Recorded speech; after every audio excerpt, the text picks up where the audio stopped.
Welcome back, everybody. Hope you guys are having a great day. I'm out here on this little swampy area. Ooh, there's a nice bass right there. He just swam by. I'm not sure if you can see it or not, but I can see it with polarized glasses. Anyways, we're going fishing today. We are out here at this beautiful marsh, and hopefully we can catch some largemouths. I've got a white swim bait tied on, and I'm hoping to be able to see a couple largies and rip some lips. Conditions are really nice to be in a kayak today. We've got extremely low winds. We've got a little sun in the sky, a little clouds.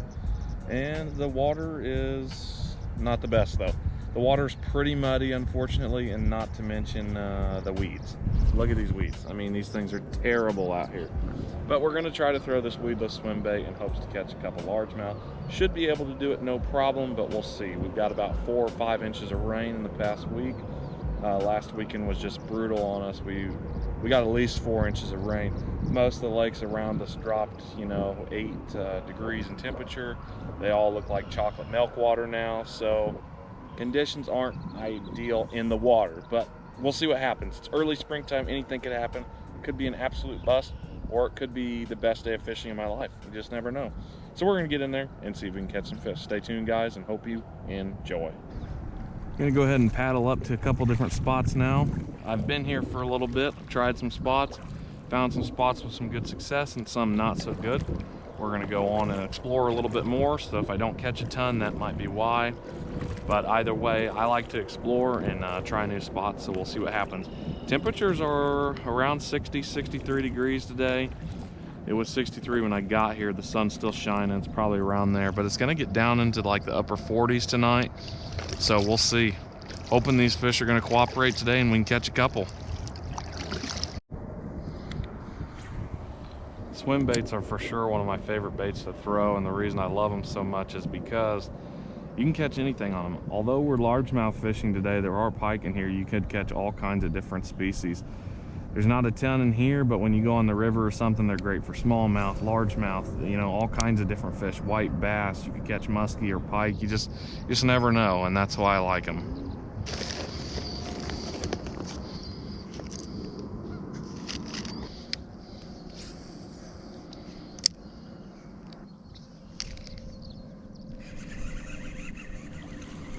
There's my first one on the worm.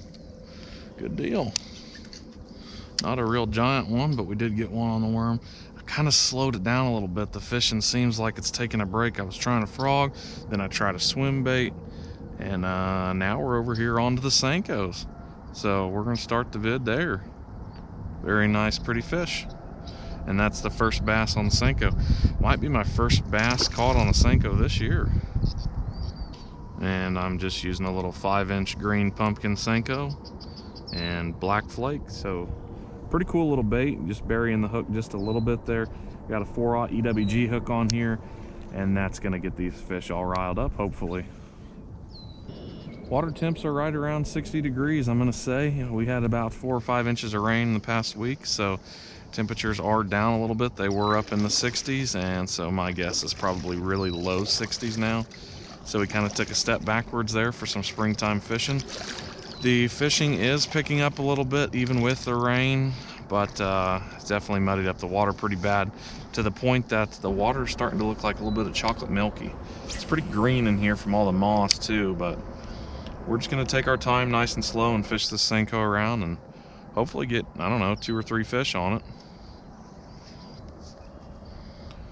The nice thing about Senko fishing is that you can just take it as slow as you want or as fast as you want. You can just come out here and relax and catch some fish, or you can really pound the banks with it. So kind of the end of the day, nice peaceful night. I'm just taking it nice and slow, and we're gonna hopefully catch a couple largies on it.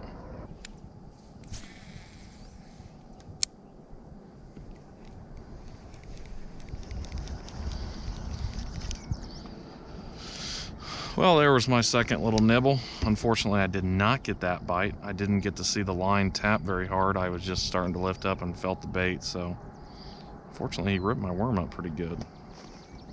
I really wish there was a way to wacky rig this place, but there's just way too many weeds. Even a weedless hook just would not do me any good. So we're gonna Texas rig this Senko for now. But there are a lot of fish moving around, a lot of fish bite, and it's just tough with all these weeds because you can throw it in a pocket and it's either they're fish there or they're not. And so you really got to do a lot of working around to get them. There we go. There's a nice fish. Another one on the old Stanko. Not real big monsters, but I'm just happy to be able to get some on this bait. It's a tough bait at times. Second one falls victim to the Stanko. There we go.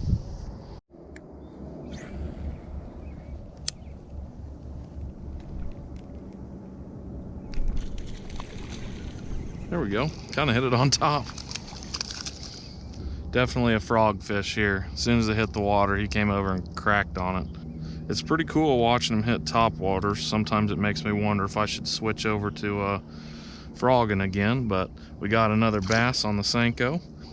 And it's kind of interesting, and it's kind of cool to just be able to figure out the lake. And I am definitely figuring out that you want to throw anywhere that there's open pockets of water, no weeds around, but if there's a nice hole, that's exactly where you want to throw it. These fish are in anywhere that there's a decent amount of open water. All the rest of the water is so choked out by these weeds that they can't really go anywhere else. So it's pretty easy to pinpoint sometimes. Not always, but sometimes where they're located. Today I'm using my Black Max Abu Garcia, and it's a medium heavy action rod. It's casting setup, and it's not exactly the best for worm fishing. I would recommend a spinning rod if you've got one. I wasn't expecting to do a lot of worm fishing today, so I wasn't sure that this was going to happen, so I just brought my casting setup. But if you're going to be doing a lot of worm fishing, I highly recommend a spinning rod. It's just a little bit easier when it comes to doing this kind of type of fishing. The more finesse, the better it is to use a spinning reel.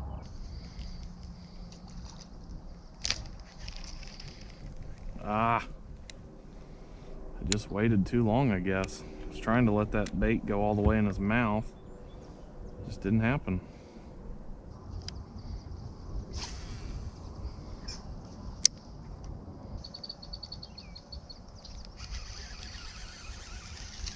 Just a little guy.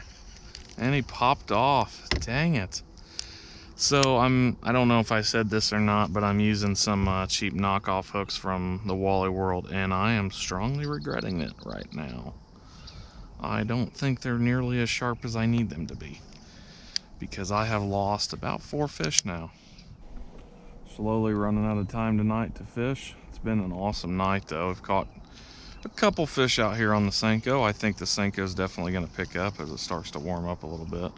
I like to fish shallow, and I like to throw Senkos a lot.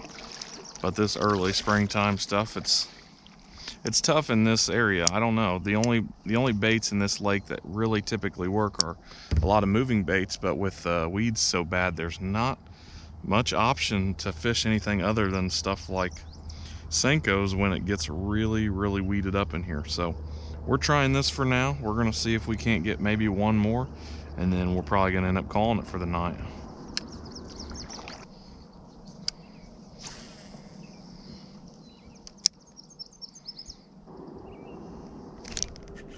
There's one.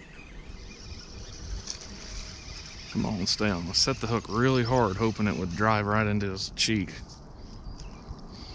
Right in another one of those spots I was talking about that's just completely open, surrounded by weeds on 3 sides.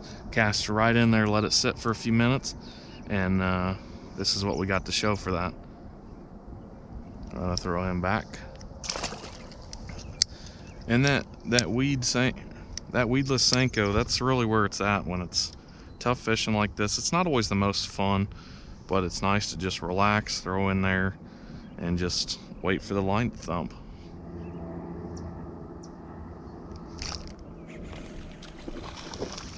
There we go. I think we'll end on that guy. What an incredible little fish there. I said I was just gonna get one more, we ended up with 2 more, so I'm gonna call that a success. We got those last 2 way faster than I had expected. I think I might be starting to figure out the worm bite a little bit better. 12-incher in the night on. Not the biggest one I've ever seen out of here, but thankful to be catching fish tonight on a weeknight right after work. Came out here, caught a couple fish, and I think we're gonna call that a wrap. So I've got to say, Senko fishing is definitely not the fastest way of fishing or the most fun, I guess. It is if you're catching a lot, but we ended the night with like 5 or so on the Senko, which is incredible to me. It's the first time I've got to throw the worm this year, so feeling pretty good about that. I think we're gonna call that a wrap though. It was a great night out here. I hope you guys enjoyed the video, and you know, worm fishing, it's something you need to give it a try. I like to just throw it in there and let it sit, and let it sit, and let it sit. When you think you're going slow, go slower. And then, you know, after a minute or so, twitch it around a little bit. It can be tough at times. It's hard to see, I'm sure, but there is a lot of grass in here. So you might get that bait lost down in that grass, and that's just something you got to sacrifice every now and then. Because if you can get it deep down in that grass, there's some hogs that live way down in there that you just don't ever see from the surface. So, gotta say thanks for watching, guys. I hope you enjoyed this little video. I'm sure it wasn't a super long one, but it's just fun to come out here on a weeknight and catch some bass. So, thanks for watching, guys. Make sure you subscribe to the channel, leave a big thumbs up, and we will catch you on the next episode.